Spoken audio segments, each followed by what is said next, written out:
Support the Very Serious Crafts podcast on Patreon for early access to episodes, shoutouts, bonus episodes, and more. Visit patreon.com/seriouscrafts. You're listening to the Very Serious Crafts podcast. We're very serious crafters. And we craft very serious crafts. Very serious. Hello, and welcome to Season 2, Episode 12 of the Very Serious Crafts podcast. I'm Haley from Red Handled Scissors. I'm Heidi from Hands Occupied. And I'm Mollie from Wild Olive. Today we'll be talking about glue controversy, fictional stitches, and vintage knitting. Yay! Fictional stitches. I like the idea of there being these stitches that I've made up in my mind, and they're like out there. They don't actually exist. It's totally false, but I've made them up anyway. I feel like fictional stitches would be the name of a crafting theme book group. I like it. Right? I like it. Yeah. Like a book there. group knit night combination? Yeah. Oh, man. Can we just live in the same city so we can start it? Yeah. I'm just saying. I'll work on moving to Brooklyn right now with those really affordable real estate prices. I mean, I live in a rent-stabilized building, and I think there's an open apartment. I'll talk to Ed about it. We'll see. I don't know. I might snatch it up before you. Oh, well, let's live together with all of our animals and people and family. It'll be really good. It'll be like Friends. Yeah. It was like crafting animal communal living. Yeah. I'm pretty sure that has happened a lot in the 70s, and mostly it just had, not enough water and or bathing problems. Okay, let's not do that, but okay. No, I am indoor kid. Right. Yes. Well, speaking of indoor kids, Haley, what do indoor kids love? Craft books. Oh, yes. So, yes. Right. I don't even know what I'm just trying to softball your talking point. I was just getting there, and then... and then I threw you off. Sorry. Yes, that's okay. So, last week something kind of exciting happened, and by kind of, I mean very exciting, at least to me. An advance copy of my new Golden Girls themed cross-stitch book and kit, appropriately titled Cross-Stitch the Golden Girls, arrived last week. Wait, I already said that. Anyway, now you really know it was. It's just really so exciting that you just can't help but say it. It's fantastic. And it looks so good. Well, here's the thing, though, listeners. That's Heidi, by the way. It's not me. Yes, I just want my publisher to be clear. This is Heidi. So, as longtime listeners know, Haley and I are pretty huge fans of primary colors and less so fans of the color pink, despite being millennials. And Mollie really likes pink. Barely. I'm barely a millennial. Yeah, you're on a cusp. But yeah. Anyway, so this book is pink, and pink is Haley's favorite color in the world. Oh. It is spectacularly pink, and I, for one, love it. That's Mollie here. I was going to say, Mollie loves pink, and my mother is going to be so excited.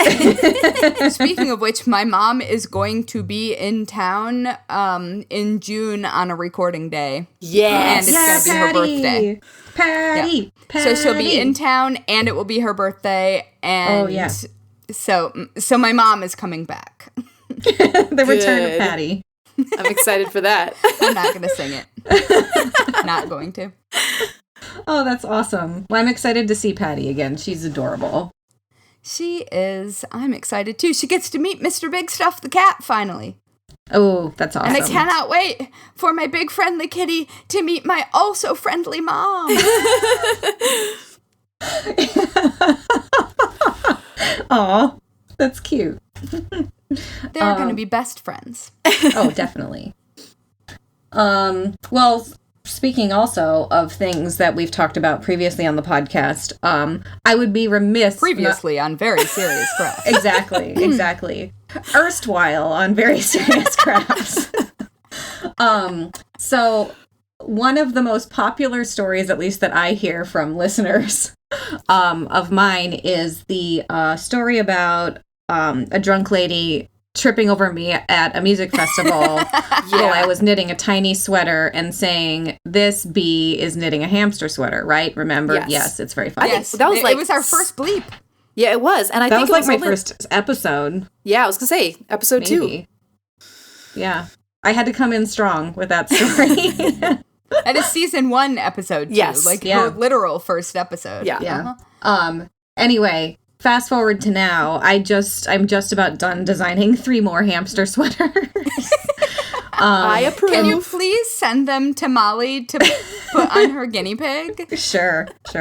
They might be a little snug on a guinea pig, but they would fit a hamster, I think. Oh. Anyway. Guinea pig would try to get in a there. hamster. I bet they would fit an iguana. Like a medium-sized iguana. Maybe. My iguana wore vests when I was growing up. Well, there you go. So this isn't so weird after all. Yes. I have never seen an iguana wearing a vest. Yes, now Mollie. I really want to see that. Okay. Well, they're cold-blooded. Yeah, it's true. I don't really have anything to add to that other than Ringo the iguana wore vests. Ugh, Ringo. I love it. Well, the 3 sweaters I'm working on now would be great for Ringo if he's fans of Spirited Away, Star Wars, or The X-Files. Because these 3 sweaters were requested by one of my local yarn shops, Firefly Fiber Arts. They do a fandom inspired subscription box, and cool. I first did the mini fandom sweaters for them for last year's boxes and for Comic-Con, and then this year they were like, we would love 3 more of those if you want to do them. And I was like, okay, all right, just give me the yarn. Fine. But they're Twist fairly, my arm. Yeah, they're pretty. I can design them in a day, and they're pretty fun. So yep, I'm excited because so cute. Yeah. The Star Wars one is going to be the Rebel symbol. Nice, and it looks really good, I think. So I'm excited. Excellent. Anyway, enough about hamster sweaters already. Because they're weird. I don't know. I could talk hamster sweaters for a while, I think. But I have been this past Sunday, I actually sat down and made a thing just personally for me that had no other purpose other than because I wanted to make it. And it was completely delightful to do. That's awesome. I pulled out. You just enjoyed making a thing? I just enjoyed making a thing. To be fair, I enjoy making most things that I do, don't understand. But there was no other purpose behind it. It was weird. But I made... That's awesome. I think a year ago, maybe even a little bit more, I bought this necklace kit from Ann Potter. And she's at Ann Potter, Ann with an E, Potter.com. But I don't think she has kits anymore. Like, it's so long ago that I bought this that I don't think she even sells them anymore. She does have some great patterns and instructions for things and finished jewelry. But I made this necklace that has some fun little beads on it and a little tassel and charm and thing. And it was just like, it didn't take all that long to make. Yeah. And now I have a cute necklace. Oh, that's a beautiful thing. Yes. That's I awesome. love it when that happens. Yeah. So shall we get into it? Now that we've debriefed on all of the latest news. It's true. So, I finally finished my Peaks punch needle kit from Fancy Tiger Crafts. Yes. Which it took, it was a really fast, for the size that it is. It's like a throw pillow size. And it was really quite quick. I think it took me maybe 2 days of just picking it up every once in a while to do. And it was really satisfying. And I still can't decide if I like it because I can't decide if I like what it looks like. Not the design. I like the design very much, but the carpeting look of the actual stitches themselves. I just can't decide if I'm into it or not. But I really, really like the design on the finished project, so I'm going to go ahead and do the actual finishing of it and turn it into a pillow. Which brings me to some unexpected crafting-related controversy. I love a good controversy. So I was looking through the kit, and it doesn't really say much about finishing. But if you know anything about punch needles, it's like loops being held in place by tension. Mm-hmm. And that seemed like a bad idea with Mr. Big Stuff the cat, who is a carpet scratcher. Ooh, yes. Ooh. Yeah, Heidi, leave it be. Just it was not meant to be inappropriate. He likes to scratch carpeting textures. Is that better? Go on. I feel like it's an insult, you carpet scratcher. God. Anyway. We'll see how this edits. I haven't said a word. I haven't said a word. Anyway, so with a cat who definitely likes to vigorously scratch surfaces with that texture, I'm fairly certain that the moment I put that finished pillow on the couch is going to be its last moment. Mm-hmm. And so I pulled off the trusty Reader's Digest Guide to Needlework off the shelf because I was certain that it would have rug making techniques and punch needle in it, and yes, it does.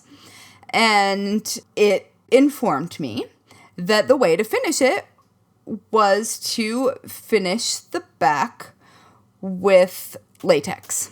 That's the one with liquid latex, yeah. Yeah, which I think we've discussed when talking about our panic when someone poured glue on the back of their project, which I also considered. So I went down this rabbit hole of, like, what people who are good at this, like designers of patterns, like people who are enthusiasts of punch needle, how they finish their works. Mm-hmm.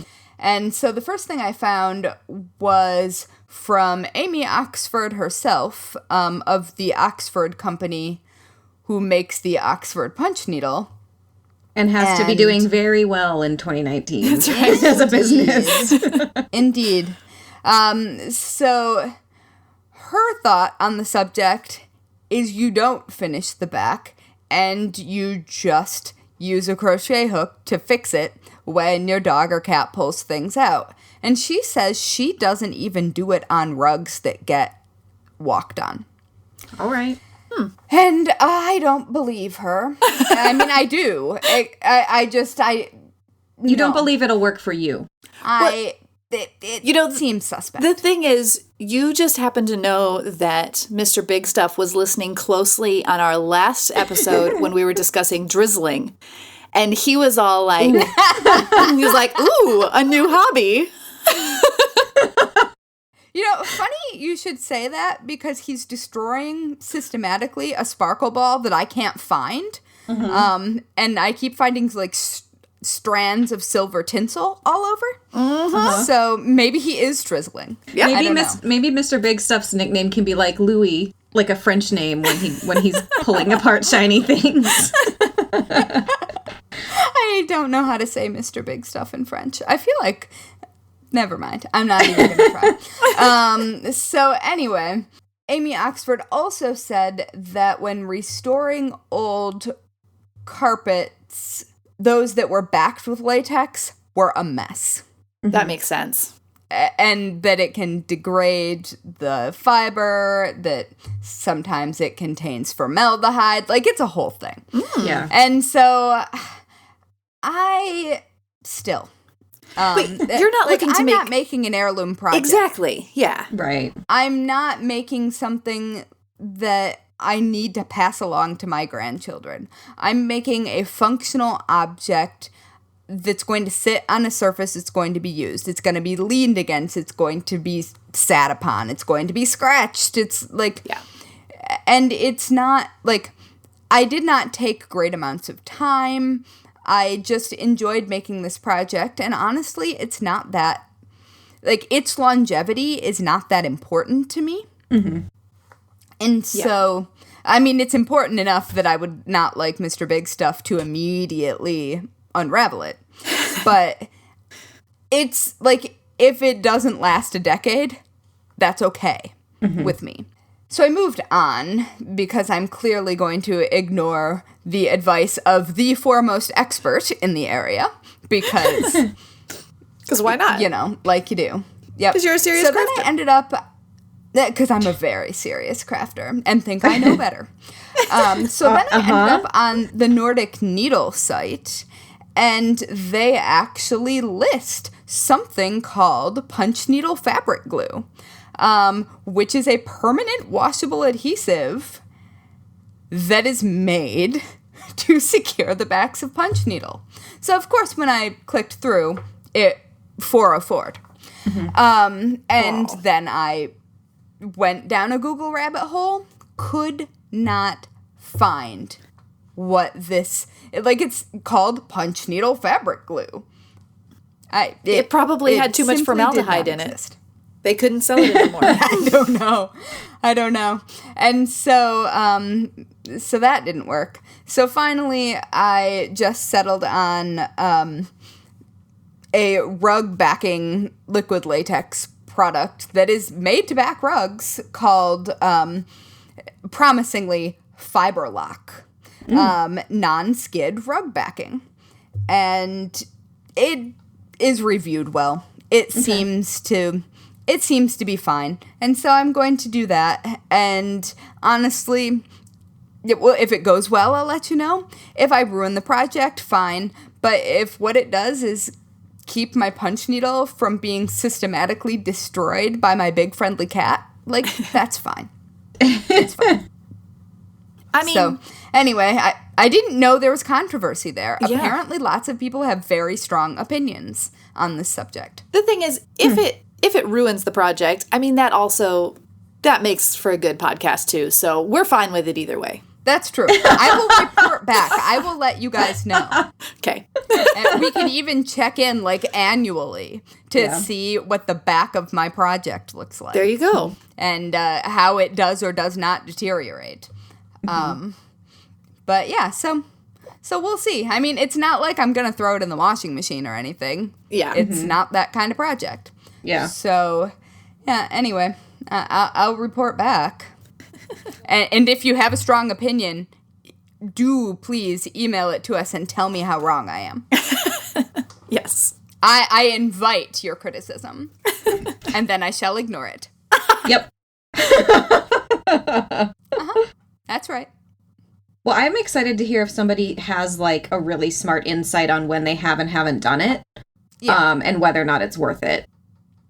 That's mostly what I'm curious about, because I feel like there's not, like, punch needle, I think because it's easy, I think there's a lot of 101 level tutorials, and then because it's a craft that has been fairly obscure until recently, since, like, rug making was big way back in the day. Yeah. Correct me if I'm wrong there too, listeners. But it's such an easy thing in theory to learn the mechanics of. I think that there's not necessarily a huge, like, readership for tutorials on finishing. Yeah, I was going to say... and there aren't all that many to find, although you can, like, there are sort of not dissimilar to embroidery backing techniques, like backing a hoop. There are, like, binding and backing techniques for finishing rugs. Yeah. And, I mean, the Reader's Digest Complete Guide to Needlework definitely talks about that sort of thing and different binding methods and things like that. But the backing doesn't seem, I don't know, there doesn't seem to be a definitive best practice for that, unless there is, and I am just not in the right corner of the internet, which may be true, since this is not where my professional expertise lie. Well, Sure. And then I was thinking, so there's the new book that's just come out this month by her Instagram handle is I think Book Hou, and she has a book called Punch Needle that it's like just her work's out. great. Yeah. And so I'm cool. wondering, I'd be curious to see if what she says, because she's done a whole video course and stuff on it. So that would be worth seeing what she does too. And still doing what you want to do, Haley. You're welcome. But yeah, I'd be curious. Oh, I feel like I'm going to back it. Yeah. No, but I think that she's probably one of the biggest voices in Punch Needle that I see around also. I love her stuff. I would agree. Yeah. Yep. And I thought about pouring glue on it just to do a video so you guys could go, As I would. but instead I'm going to use a paintbrush and some liquid latex, which will kind of harken back to my goth years, actually. I am very familiar.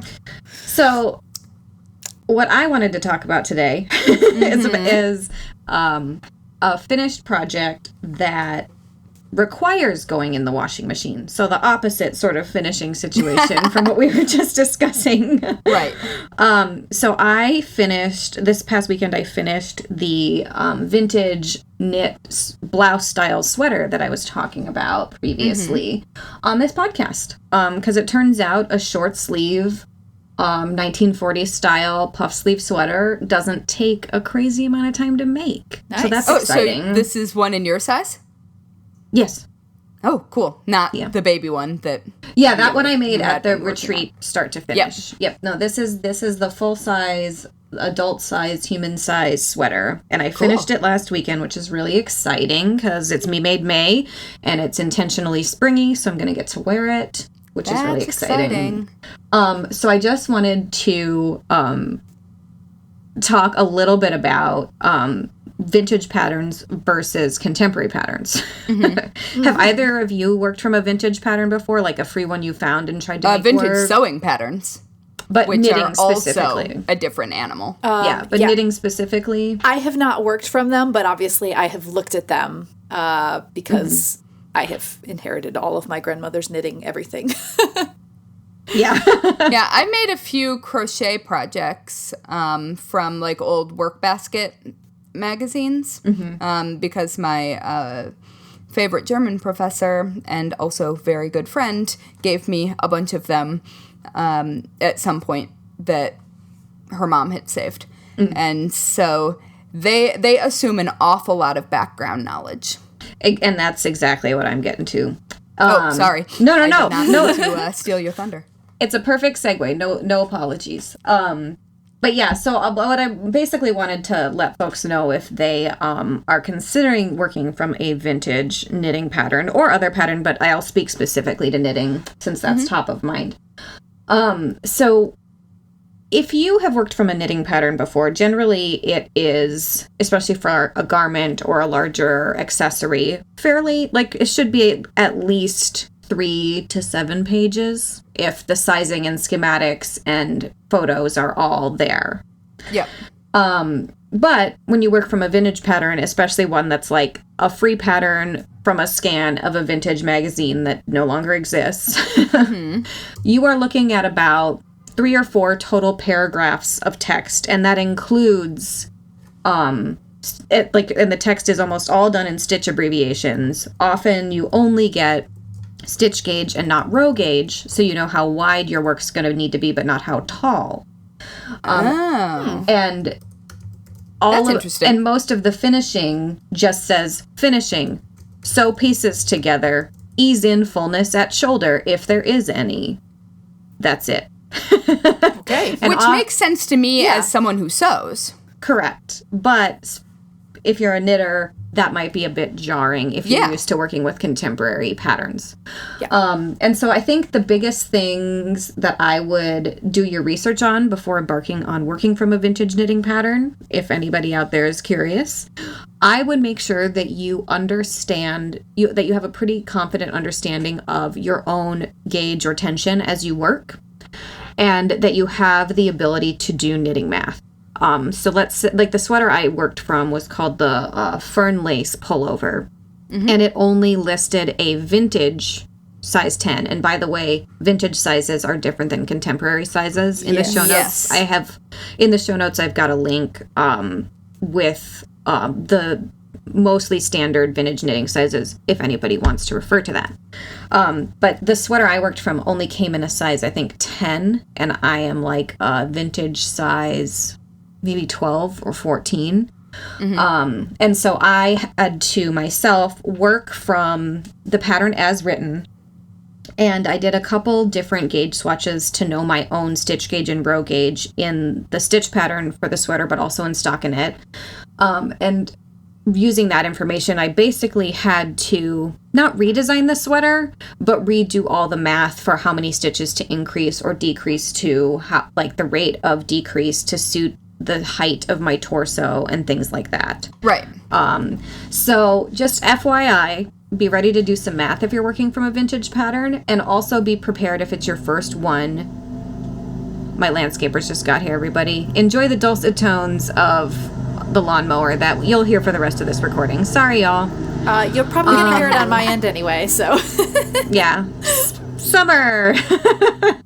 But yeah, basically, long story short, be prepared to do math and have a good understanding of your size and your tension as you work. Yeah.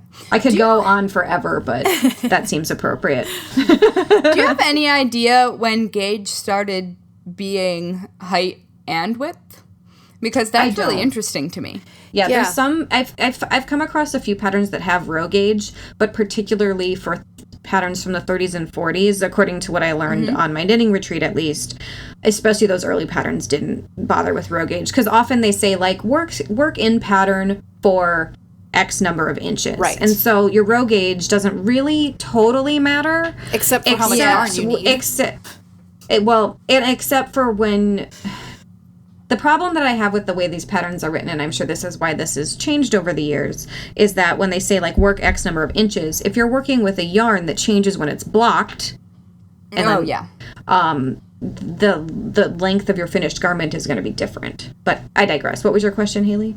Oh, no, that makes sense. I'm guessing that those patterns were written with the assumption that the person making them would be adjusting to their size, and so the height of the stitches doesn't matter as much, since you're already going to be changing so many, in theory, changing so many things. I think the skill that you are expected to enter with is extremely competent in being extremely competent in doing that sort of thing, because everybody did that sort of thing. Yeah, and you learned younger, and you had generally basically a master crafter living in your home or next door. Yeah.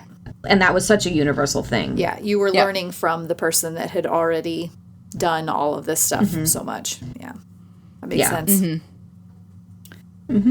And it's also, like, it was really interesting when I talked to my 90-year-old grandma when I was at her birthday, when I was talking to her about fitting a dress that I wanted her to look at. With her, it's always practicality first. She was like, why would you take out your entire, like, sleeve assembly to take in the shoulder half an inch?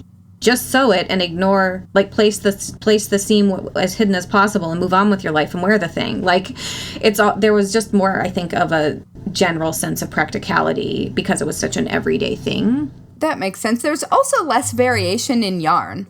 Like, you could probably get, like, whatever type of yarn was available in your area from whatever sheep there were, and you would know what those stitches would do and how it would block out. So you would be coming in with a different kind of expectation than I think you might if you are in a yarn store now facing all of the options. Well, and my family also is from rural Minnesota, and then I grew up in North Dakota. Yeah. And if there was even yarn on the shelf to buy, there'd be probably one option. Right. Exactly. And so I think that was another thing, too, is that you just kind of knew that fingering weight yarn was like this, worsted weight yarn was like this, end of story. Yep. No, that makes sense. Mm-hmm. Anyway, old patterns. They're different than new patterns. They sure are in many different ways. And I kind of like, vintage sewing patterns aren't dissimilar, and maybe at some point I will talk at length about those. But in the instructions, they assume that, like, you know how to put in a button plaquette. Like, it's, like, you do that. That is the instruction. Yeah. And you're like, okay, that's fine. Mm-hmm. The thing... Okay, we might be digging in now deeper because of this, but the thing that I think is interesting is it would seem to me that now more than ever, you should be able to put in instructions like that because all you have to do is just Google how to put in a button placket, and there's 53 videos on how to do it immediately that are good videos. You know what I mean? It would seem like we actually have more... but have you looked at your email? at the people who are super angry because you didn't put 3 pictures of one step. I understand that. It's just, it seems like it's easier to find the information now. So why are people expecting it to be all there? I don't get it. But on the topic of vintage crafting, sort of, and also those fictional stitches that were mentioned before. So I've been reading a book very, very slowly. Very slowly. Oh. It's called... Because you have to make all those fictional stitches. That's true. It's called The Gown, and it's by Jennifer Robson. So it's fictional, but it is primarily about these 2 women friends who worked for the designer who made Princess Elizabeth, now Queen Elizabeth's, wedding gown. And it's actually, it's based enough on truth, like it's the actual designer that really did design her gown, that they work for this design house. And it's all about their embroidery work. And of course, relationship things, and but it's all set with this embroidery backdrop, if you will. And cool. I've really been enjoying it. It has it's written from 3 perspectives, including a modern day perspective. So you get all of those elements. Each chapter changes. But the embroidery is not prominent, but it's throughout the whole thing. And it's really, it's been accurate. You know how sometimes you're reading a craft themed book or somebody makes mention of a thing and they don't actually know what they're talking about? I think that this author really researched it. I was impressed. Ooh. I am impressed. That's good because, few things make me as angry. And, yeah. I read a lot of Regency romances. Yeah. And there's a lot of inaccurate embroidery. Yeah, they're talking about, stretching the fabric on frames, the frequent hand washing, which we all know is a thing if you are embroidering, especially with light-colored fabrics and threads. They did the words are going to fly out of my brain as I'm describing this now. The pattern transfer method where you're using the dark powder to pounce. I think it's pouncing is the correct term. It's pouncing. Now it's coming back into my brain again. Anyway, so describing that it just process. Took a lap around the room. Yeah, exactly. But yeah, that's definitely pouncing. Yeah, a little bit of needle turn applique. It's all it's working and I'm enjoying it. So I would recommend The Gown, even though I have not finished it because I just squeeze in a half a chapter here and there. But I really like it. So there's that. It's always happy when you find something nice like that. And that's all I have to say on the subject. That book sounds awesome. Yeah, it does. I really like it. I'm definitely adding it to my list right now. But since I seem to want to complain about things today or stir up controversy, I'm going to make another possibly controversial statement. We are here for it. Just to put it out there. It's more that I just need to say it out loud to people who will understand. And also listeners who may understand also. So I really like making people things spontaneously. Like almost every time I go home for the holidays, I will fall into a project for someone. Like my mom needed a cast sock to cover her cast a couple Christmases ago, to cover her toes. And I immediately went and got the yarn and made it that night. And I have been known to whip up hats for my cousins, like lots of things like that. And it makes me feel really good to just be useful in that way. Yeah, totally.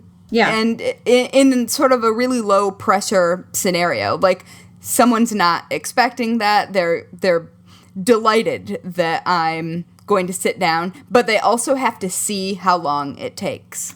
They have to, like, they're present for the process, so they might not. Like, they're present for the present. Exactly. But I mean, I think it matters when someone sees how much work goes into making something. Yeah. I think that makes it more meaningful sometimes. But or it makes them keep their dang mouth shut. I mean, yes, that too. But I have to say that I hate crafting gifts for big events, like someone's baby shower or someone's wedding.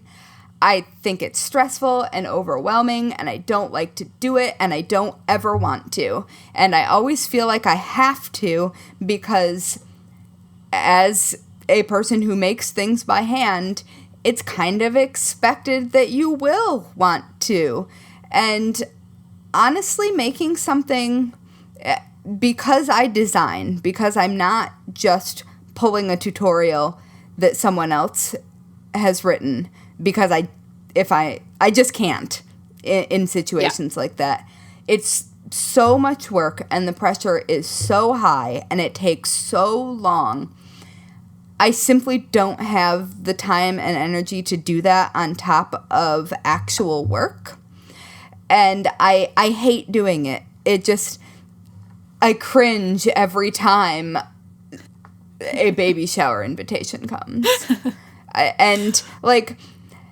I don't know, guys. I hate it. I hate doing it, and I don't want to. It's funny.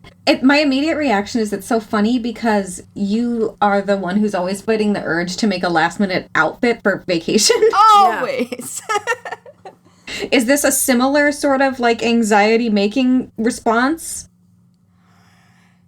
I mean, I do have the same, like... I'm trying not to swear. Like, oh crap! I have to go to a baby shower tomorrow. I better knit a hat. I do have that, or I better embroider this onesie. So Yes, I do. So I do have that stress response, but now I just don't like. In the same way that I don't like taking commissioned work, like I like designing projects and selling intellectual property and writing books and things like that. I like designing a thing and teaching it how it's done. I do not actually enjoy making items to someone else's specification or on someone else's deadline. Yeah. If that makes sense. I think the secret is that when you're designing those things along the way for work, you just have to work in a certain number of projects that are likely to be good gifts in the future. Yeah. And then you just have them sitting there, and then it's like, hey, look, I made this sort of for Heck you. Yeah.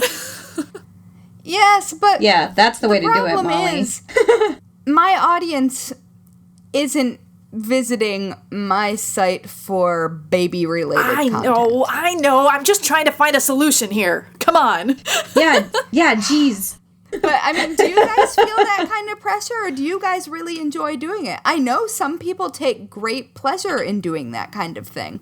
It just stresses me out so much. Okay, let's just say I have a gift that I've been working on for my brother's birthday gift for almost a year and a half. And it's not finished. Well, it'll be ready for the next birthday. That's what I said last year.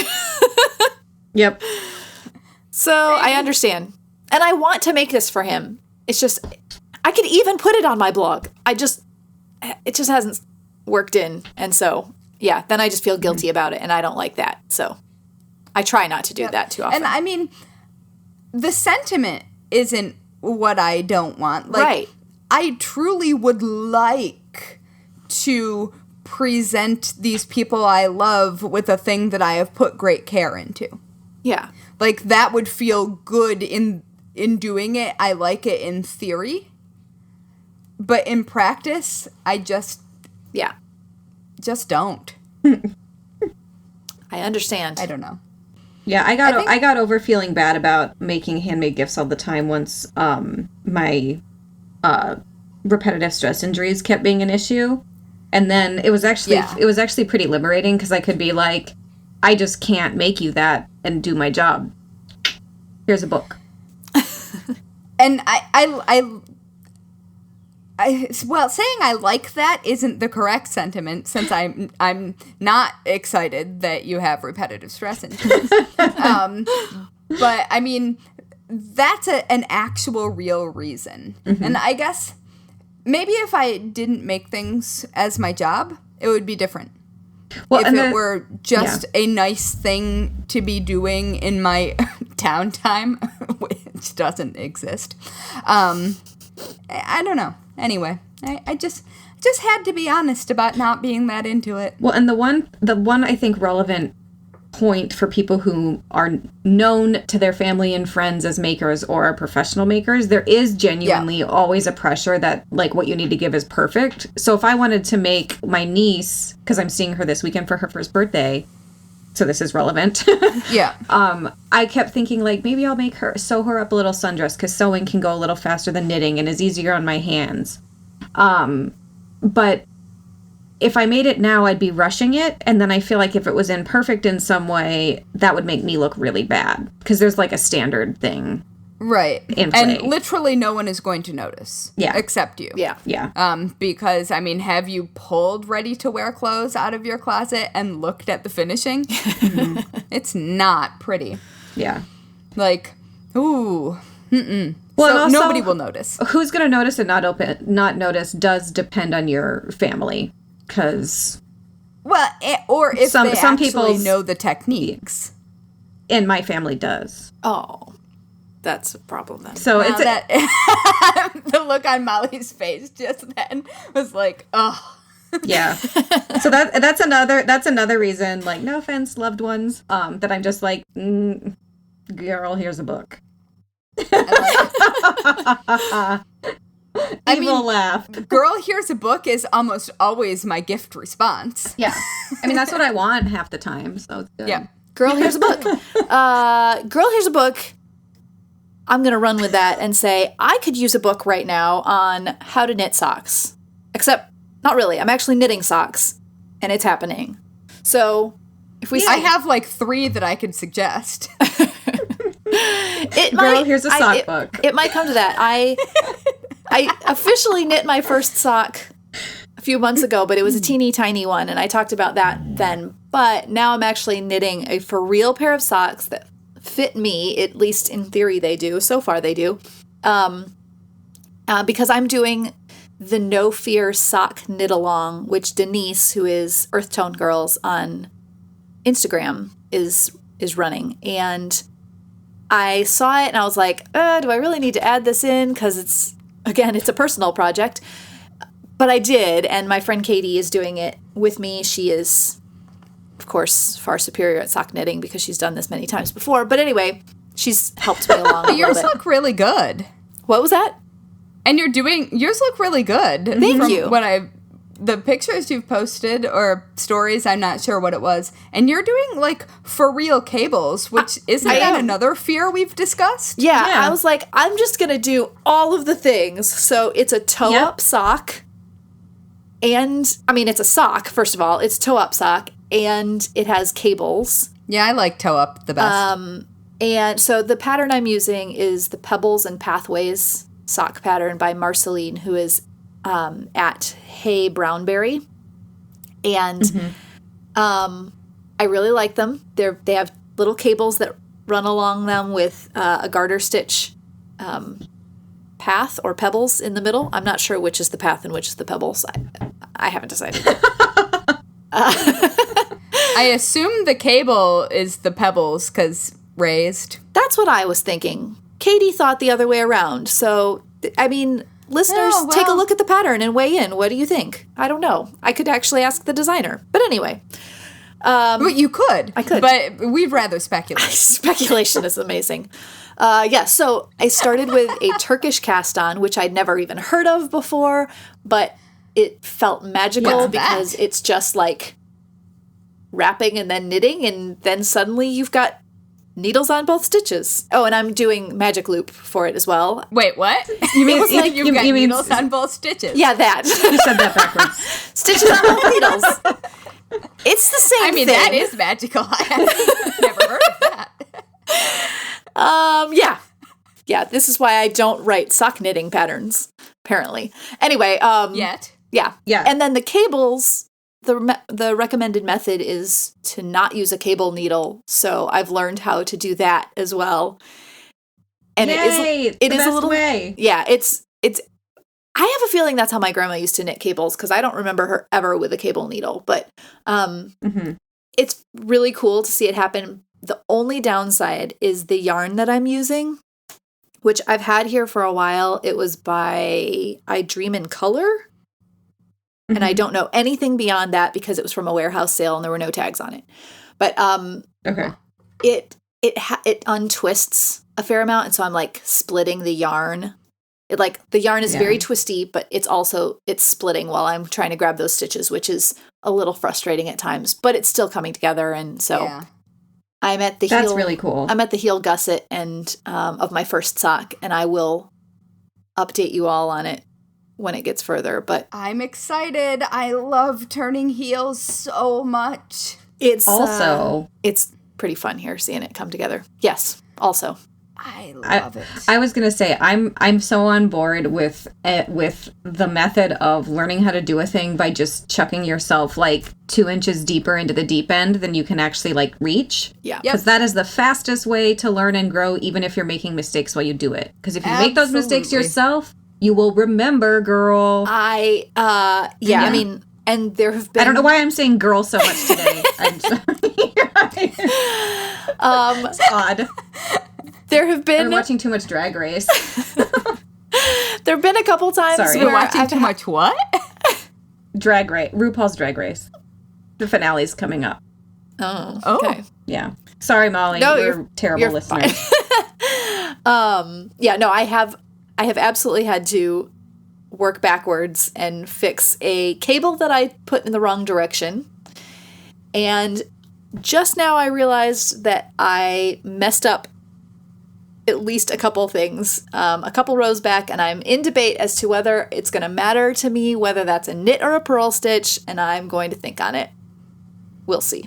I mean, the time to change it is as soon as you see it, if it's not at like the beginning. Yeah. So that's I'm also not I'm not afraid of frogging ever. No, I always go back. Mistakes will drive me crazier than the extra time. Yeah. But that's just my personality. I know plenty of people who are like, whatever, does it actually impact how functional this item is? Yeah. And will anyone notice? Yeah. The answer is almost certainly no. Yeah. No one will notice. That would be my grandma's perspective. She'd be like, move on, girl, go. Your grandma and I have fundamentally different ways of looking at the world, I think. She's also on like limited time. She's 90 years old. Like she's like I got things to do. Well, I mean, That's actually kind of fair. yeah, I mean, your perspective changes when you see life being short, which is true technically for all of us. We just don't always recognize it until later. Yes, ma'am. So, Yep. Oh gosh, it got dark. sorry. I'm just here to remind you of your impending doom. Your impending death. Yep. And encourage you isn't to that craft your usually life my away. job? It is. I'm the We've been creepy hanging one. out a lot, so at least That's true. It's Oh, true. no. on video. It's rubbing off. Okay, so on the death note, oh, sorry, no, that's terrible. We have to lighten things up a little bit here before we wrap up. I don't know, something about socks or Girl, Socks frogging. girl, here's a sock book. girl. Here's a sock. Yes. There it is. Girl, here's a sock book. And on that note, if you're a person who likes to hang out on the internet, you should hang out with us because we are clearly a ball of kitten-like fun. Anyway, find us on Instagram and Twitter at Serious Crafts and on Facebook at Very Serious Crafts. You can also find show notes and all things Very Serious Crafts at veryseriouscrafts.com. Want to join the conversation? Tag us using, shockingly, hashtag Very Serious Crafts. And if you're using Instagram stories, don't forget to tag us at Serious Crafts so we can reshare. Are you a fan of the Very Serious Crafts podcast? I hope so, if you're still listening. Great. So, pretty please leave the Very Serious Crafts podcast a 5-star rating. 5 stars. On whichever platform you use to listen to podcasts. Good ratings help us show up in recommendations, which helps more people who love crafting find us. And finally, if you'd like to sponsor an episode of the Very Serious Crafts podcast, visit veryseriouscrafts.com and click sponsor. We did it. Yeah.